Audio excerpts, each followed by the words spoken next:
Maintenant, je vais vous montrer comment on programme le fail-safe.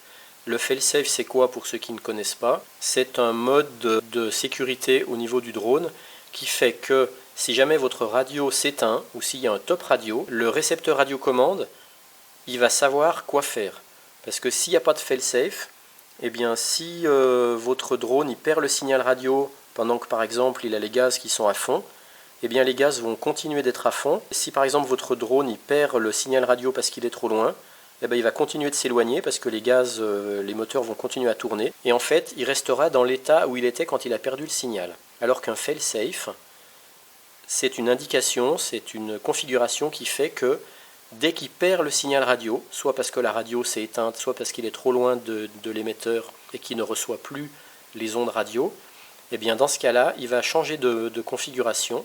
Il va se mettre dans le mode de programmation qu'on lui a donné en cas de perte radio. L'idéal pour les multicoptères, c'est d'avoir un fail-safe qui fasse que le buzzer s'active automatiquement et que les moteurs se coupent. Donc ça veut dire qu'on va programmer un buzzer actif et des gaz coupés dans le mode fail-safe. J'espère que j'ai été clair.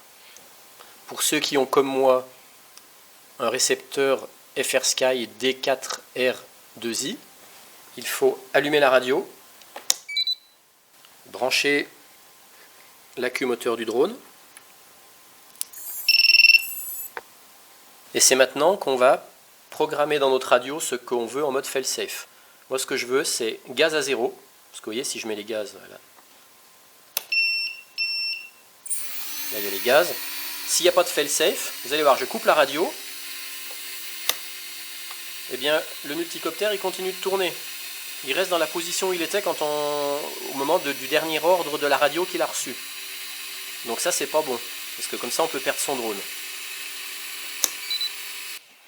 Donc ce qu'il faut, c'est donc comme je disais tout à l'heure, programmer un fail-safe. Donc je vais verrouiller le moteur, mettre les gaz à 0, activer le buzzer. Donc voilà ce que je veux que mon drone fasse en cas de perte radio, c'est-à-dire que ses moteurs soient coupés et que le buzzer sonne.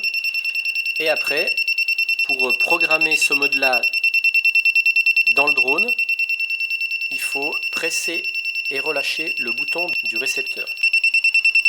Et le bouton du récepteur, il est ici, là où on voit FS, fail-safe. Il y a un tout petit bouton, donc je vais venir appuyer dessus avec un stylo.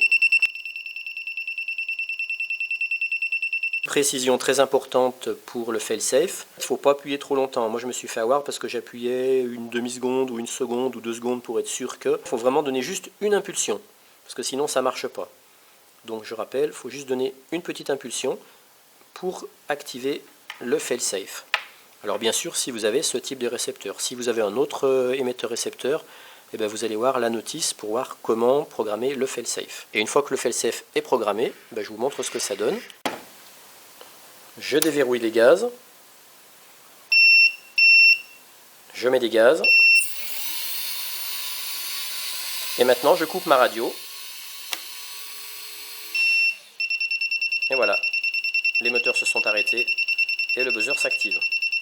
Comme ça, ça facilite grandement pour pouvoir retrouver votre drone quand il est tombé dans un champ.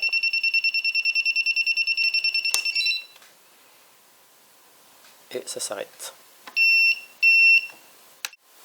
Bon alors maintenant il ne nous reste plus qu'à mettre les hélices. Il nous faut 2 hélices 40-45 et 2 hélices 40-45R. C'est ici qu'on trouve le sens de l'hélice. Donc on voit que celle-là c'est une 40-45R pour R pour reverse. Et celle-là c'est une 40-45 donc qui n'est pas reverse. On se rappelle que le sens de rotation des moteurs, donc des hélices, doit être celui-là. Là, c'est l'avant du drone. Mais une fois qu'on sait ça, ça ne nous dit pas quelles hélices on doit mettre ici, là, là et là.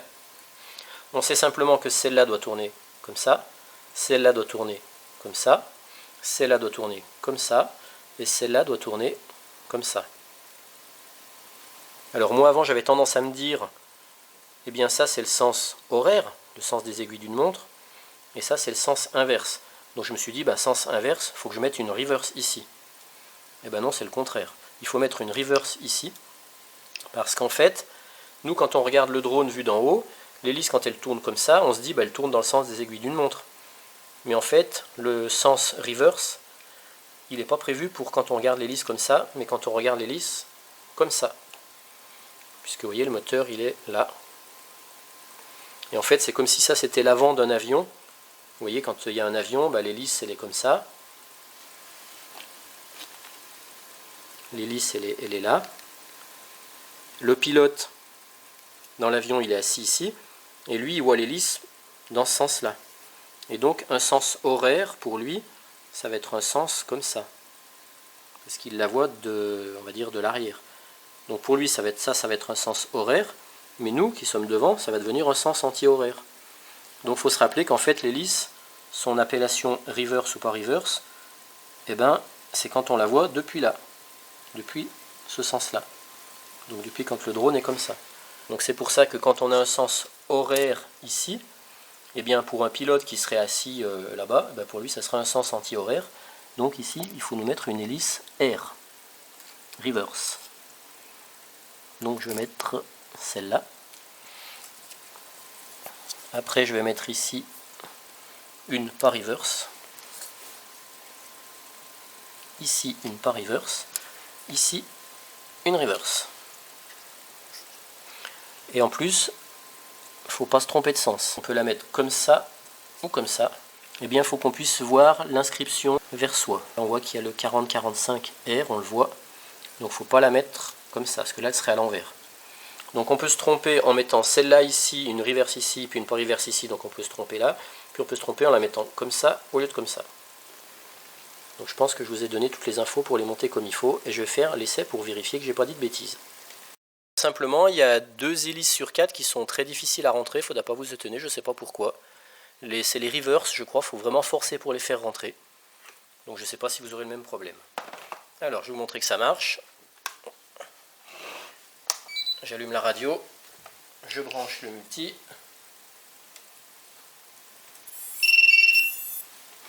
Vous allez assister à son premier décollage.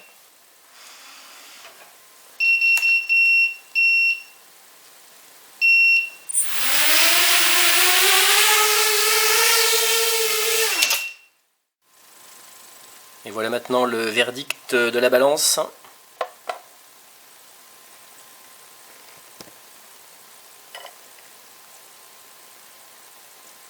« 286 grammes.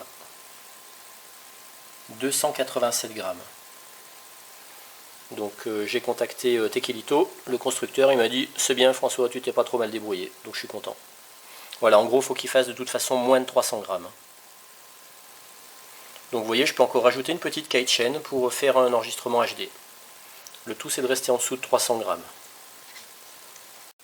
Donc la prochaine vidéo, ça sera le Maiden, le vol inaugural. Allez, ciao!